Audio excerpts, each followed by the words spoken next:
Hello students. तो आप कैसे हैं आज? उम्मीद करता हूँ आप अच्छे होंगे। आज हम पढ़ने वाले हैं करनी व घातांक। यहाँ कुछ मैं नियम बताने वाला हूँ। ए की पावर m।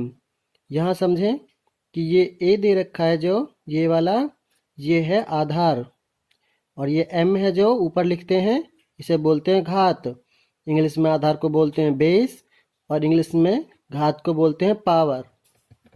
समझने की कोशिश करना। ये a की पावर m है।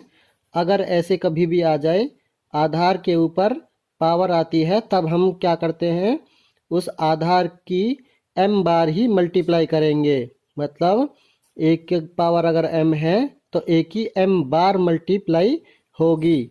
उदाहरण समझें आप। 2 के ऊपर 4 लिखा हुआ है, इसका मतलब है 2 की 4 बार गुना है। 1 2 3 4। दूसरा नियम समझें।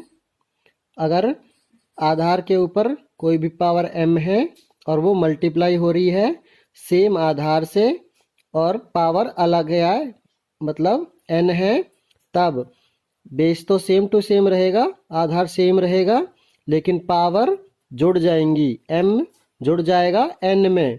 उदाहरण से समझें।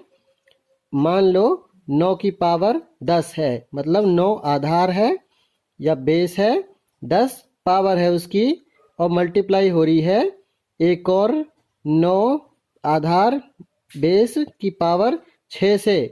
तब जो बेस है उसे तो लिख लेंगे सेम, और ये पावर है ये दोनों जोड़ देंगे, जैसे इसमें कर रहे हैं 10 जमा 6 बराबर 16। 9 की पावर 16 पढ़ेंगे।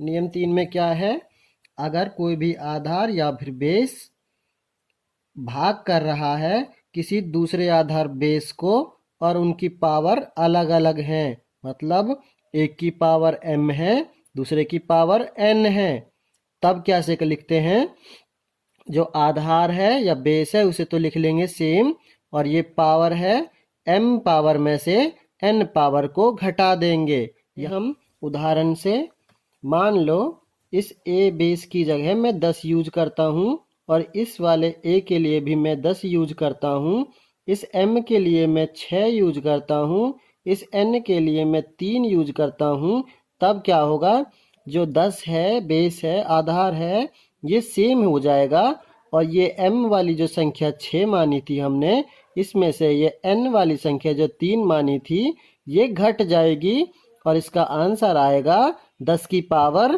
3। नियम 4 समझने की कोशिश करते हैं।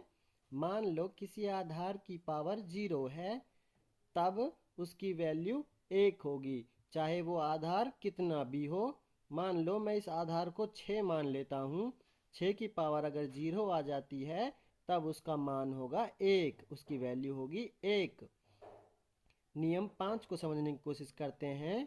मान लो किसी आधार की पावर माइनस में आ जाती है 1, तब उसका मान होगा 1 बटे के वो आधार, चाहे वो कुछ भी हो।